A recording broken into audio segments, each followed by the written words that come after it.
The Deathworlders by Philip R. Johnson, a.k.a. Hambone, Hambone 3110, and HamboneHFY. Chapter 1.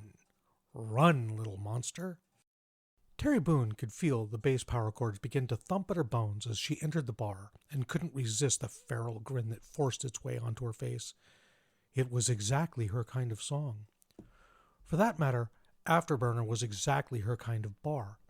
Affordable drinks, an internet jukebox plugged straight into a set of speakers with the volume turned up full, 3 pool tables, a dartboard, and a couple of huge TV screens turned permanently to a sports channel. Right now, inaudible commentators were enthusing about the night's upcoming game between the Vancouver Canucks and the Arizona Coyotes. If she didn't live halfway across the country, she could have seen herself becoming a regular here. She knew the man she was after by description, and it didn't take long to see him working the bar, jawing with the regulars as he opened a couple of bottles and handed them over. Brown skin, full beard, a cross tattooed on his right forearm, and a curious bald patch just forward of his left temple. That was her guy, all right. She slid up into a bar stool as the patrons vacated it and was treated to a warm grin. "Not seen you here before, darling," he said, floating his voice over the rampaging music with practiced ease. "What can I get you?" "I'll have a bud, please," she called back, fishing out a bill from her purse. "Hey, is your name Kevin Jenkins?" "Ah," he grinned as he retrieved the bottle from its fridge and uncapped it. "I should have known. You're here for my alien story." "You get that a lot?" "Gotta be at least 15 nut jobs in here a month asking me about it and telling me about the thing they built in the garage so they can get in touch with the mothership," Jenkins said, swapping her bills for change. "So, you claim to be an alien abductee, but think others who claim that are nut jobs?" she asked, sipping her beer. "Oh yeah, you can always tell the bullshitters have convinced themselves they got taken from the ones who really did," Jenkins replied. "The real abductees don't want to go back." The brood had no music, nor did they need to shout. They were perfectly capable of vocalizing, but that clumsy mechanism was reserved only for speaking with the other broods. Within each brood, the intimate cybernetic wiring that allowed full thoughts to be sent in their entirety had made language entirely redundant. One said, "Trepidation, question. The watchful prey have not seen us." Another said, "Confident statement. They have not," sneering, "nor have the beast prey." This provoked a wave of amusement that circled around the entire brood. By their standards, the wry assumption that a non-sentient prey species could hope to detect a cloaked hunter vessel was the height of humor. The youngest said, "Fear, query. The prey are a Deathworld species.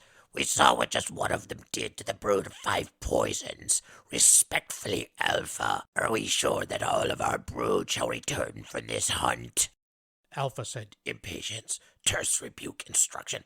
If you fear them so, you may remain aboard the transport." Their species did not reproduce in a gendered manner analogous to male and female, addressed the remainder as the youngling radiated sullen apology. "Inspiring reminder. We are the hunters, they are the prey. Death planet or not, we will have the technological advantage and surprise. An ambushed prey is meat in the maw. Our cousin broods will remember our triumph as we return with trophies from this formidable prey. They will know our courage and our skill, and as for the prey, they will know their place in the order of things." It turned to the one that operated their ship's electronic warfare suite. "Query, do you have an appropriately high-profile target?" That one replied, "Statement, I do, Alpha. The whole species will witness our hunt."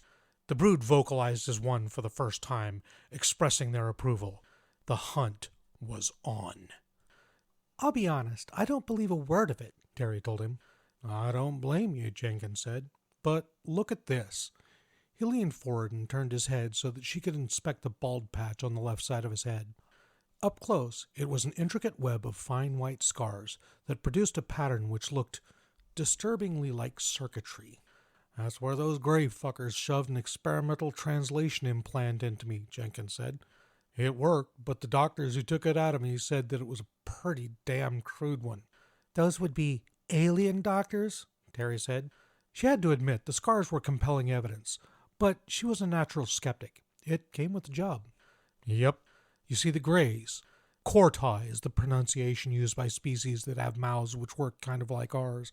Apparently, they had this big eugenics program and turned themselves into a civilization of immoral scientists. They abduct pre-contact species, figure out how we tick, and use that data to corner the market in translation implants and other biotech when we make first contact. Real assholes. Most of the others are pretty cool, though. He thought about this. Actually, some of them are as dumb as a bag of beans. There's one species, looks kind of like six-limbed giraffes with blue stripes. Those guys are about as sharp as a sack of wet mice. But most of the other critters out there are pretty cool. Terry waggled her empty bottle by way of asking for a replacement. So, if they're mostly pretty cool, why wouldn't anybody want to go back out there? Flying amongst the stars and all sounds pretty fun. It will be, when we're out there, Jenkins said, grabbing a replacement. But for now, because we haven't invented FTL travel, we're legally considered to be non-sentient fauna rather than intelligent people. Even when there are trade ships out there captained by beings who've got all the brains of biscuits and gravy by our standards. Why the interest anyway? He asked her all of a sudden. I'm a private investigator, she replied. My client's paying me a lot to travel the whole country looking for what he called genuine abductees. Do I fit the bill? She truthfully told him that she didn't know. Her client had only asked her to hunt down people who weren't obvious crazies. He'd taken her to a UFO convention in New Mexico, gestured to the whole room, and said, Miss Boone, this is the kind of people you are not trying to find for me. It was a pretty nebulous description, but the client's generous travel budget and seemingly limitless ability to keep up with her abilities had kept Terry happy and comfortable on a road trip all over the USA for the best part of half a year. And if it meant she got to drink in exactly the right kind of bar, interviewing a bartender who, she had to confess, was exactly the right kind of rugged sexy, then those were the kind of contracts she had dreamed of when she became a PI. I guess he didn't want me accidentally giving away what kind of answer I was looking for, she finished. If it helps, though, I don't think you're crazy. More bitter about something. Jenkins laughed. Yeah, Kirk said pretty much the same thing. Kirk? Oh yeah, coolest guy out there. His species has a language that sounds like ball bearings in a blender. But the first syllable of his name sounds a bit like Kirk, like from Star Trek, so that's what I called him. He told me a few weeks before I came back to Earth that I seemed bitter about something. Was he right? Could be. See, there's this species called... What the fuck? Hey, Jenkins, are you seeing this shit? With nary a ripple of displaced air, the Hunter raiding vessel slipped down into the planetary atmosphere, unnoticed by even the most sophisticated surveillance and interception network on the planet. It sashayed through cloud and current until it found its destination, a city of gleaming steel and glass towers on the banks of an inland sea, surrounded by snow-capped mountains. It settled above a dome-roofed building that nestled squat and low amongst the skyscrapers, causing some minor static in the transmission coming out from within, which were quickly compensated for by the small army of technicians who kept the broadcast going out all over the world. Query, intrigued. Combat trials, perhaps. Ritualized training to do battle with cold weather conditions. Terse impatience. We are not anthropologists. Brace yourself, siblings. We drop in a handful of pulses. Eager, aggressive. Meet to the maw. The traditional hunting cry reverberated in silence amongst their collective minds, and then their boarding torpedoes erected their stasis fields, keeping any and all external forces from doing anything to their occupants. When they opened again, a subjective non-event later, they had been fired through the roof of the Rogers Arena, and each stood upright in a bullseye of cracked ice. As one, the brood stepped out of their assault torpedoes, spun up their heavy kinetic pulse guns, and opened fire indiscriminately into the stunned players, officials, and spectators. Shit! Oh my god, those poor people! The music had been shut off, and the sound of the sports channel turned up. The commentators were going delirious, trying to describe the sight of an alien attack right in front of their eyes. Terry's hand was across her mouth in a shocked reflex, watching them viciously lay into a mass of humanity that had, up until mere seconds earlier, been completely unaware of their existence. "Hunters," Jenkins said. He did so quietly, but everybody nearby suddenly glanced at him. Alone of everybody in the bar, he was the only one not apparently appalled by the sight. Instead, he had an expression of savage anticipation. "Oh yeah, now you all believe me?" he asked. "Yep, those are the hunters I told you about. The ones your barkeep, personally beat the fuck to death with my own bare hands." His grin broadened. "And these stupid bastards made the mistake of raiding a hockey game? This, boys and girls, is going to be fucking funny." Alpha stepped from its assault pod and fired directly into the chest of the first prey it saw, one of the armored ones on the ice. Instantly, the prey's bewildered stillness gave way to the panic that all prey fell victim to when the hunters arrived. Many emitted high-pitched squeals of alarm. Many more stampeded to escape. Around it, the brood stepped onto the ice and launched kinetic bolts at anything that moved. Each shot knocking prey flying, the alphas felt a savage surge of pride. Their brood would gain much respect for taking on Death Planet predators and scattering them like any other herd. Alpha could imagine the praise and songs and taste the honor feast already. And then the prey that it had shot stood up. See, they have this planetary classification system for temperate worlds like ours, Jenkins said amiably as on the screen one of the players hauled himself back up onto his skates, clearly a bit winded, but otherwise no worse than if he'd taken a hard body check from one of the Arizonian players. "Category 1 is like the Garden of Eden, you know. You could drop any species in the galaxy down there completely buck bare and they'd be happy as Larry for the rest of their lives," he continued, as Canucks and Coyotes players helped one another to their feet. Alien though their body language was, everybody could see the alarm and surprise the hunters were feeling as every single one of the humans they'd shot turned out to be not only alive, but angry. Most planets are like 4 or 6 or so. You wouldn't want to get caught out in the rain. You'd need to work for your food, but generally it's pretty easy living in those worlds. The aliens fired again, punching players off their feet. "Anything above Class 10 is considered a death world," Jenkins continued, as yet again the players got up, and this time they started skating around the invading aliens, which formed a defensive corral and began to fire wildly at the circling sportsmen. It quickly became apparent that their reflexes and aim were remarkably sluggish, and that the circling skaters were just too fast to hit. Shot after shot splashed harmlessly on the plexiglass. At first, the people behind the barrier cowered, but that plexiglass was rated to a much, much higher resilience than even the heaviest kinetic pulse fire. It didn't take long for the cowering fans to realize this, and to begin to chant, "Kick their ass! Kick their ass!" Jenkins went on, raising his voice slightly above the swelling, bloodthirsty chant. "Deathworlds have this thing like high gravity, poisonous plants and critters, lots of carnivores, nasty little microorganisms, natural disasters like earthquakes and volcanoes, acid rain, high background radiation, stuff like that.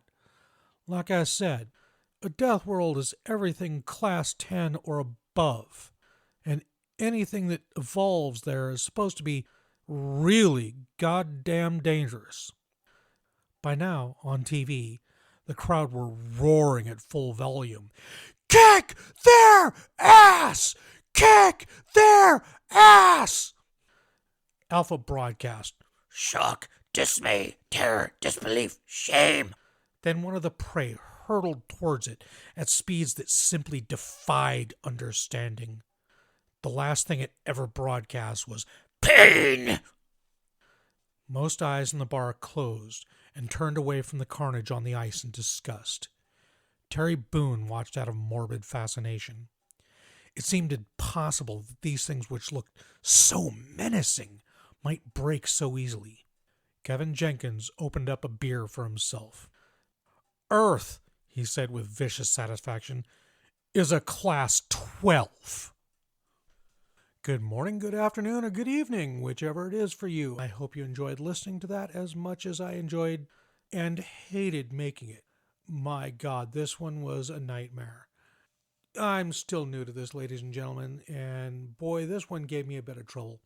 Started out with, well, easiest thing to say would be, I started out and got to a point where I reached this one word that I, for some unknown reason, I just could not pronounce, and it drove me nuts. I must have done 50 takes redoing that paragraph over and over, and I just could not get it. Finally, I managed to blunder my way through it and just pushed on, knowing that I had absolutely butchered that pronunciation, something that kind of drives me nuts. About halfway through the chapter, I happened to notice something and took a look at my recording system and realized I had not recorded a goddamn thing. I had to start over from the beginning, resetting my settings. Yeah, I was not exactly happy about that. And then I got to that same spot and had the exact same problem with the exact same damn word. Must have taken me 50 takes. Even after going to the internet and finding out the correct pronunciation of that word and practicing it again and again and again and again, as soon as I hit record, I turned into a complete idiot and could not pronounce the damn word. Again, it took me probably 50 takes to do that. By the time I was done, I was laughing so hard from frustration. It was indescribable. But at any rate, welcome to my channel. I am the Casual Deathworlder, your host. This has been the Deathworlders Chapter 1. There's something I kind of need to do at some point soon for those who haven't really read the story. There are a number of other stories that wind around and through this one, written by other authors, which can, in some cases, directly interact with this story and greatly affect it. There are two in specific called the Xiu Chang Saga, or Xiu Chang Wins, and Salvage. And I really need to get hold of the authors of those and get permission to do recordings on those if I can. Because to understand really what's gone on thus far, despite the fact we're only on chapter 1, you need at least a little bit of background.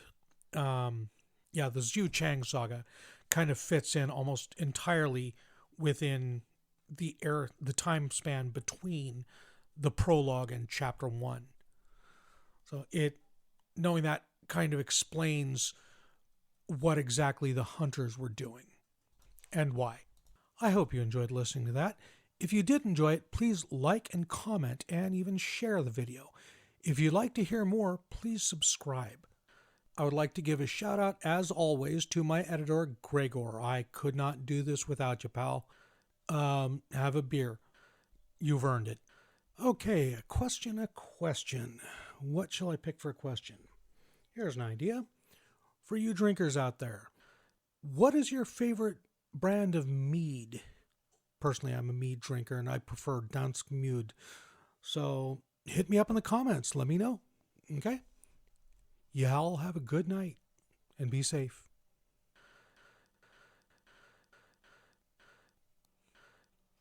Fuck! I lost myself. God damn it, where am I? Hang on.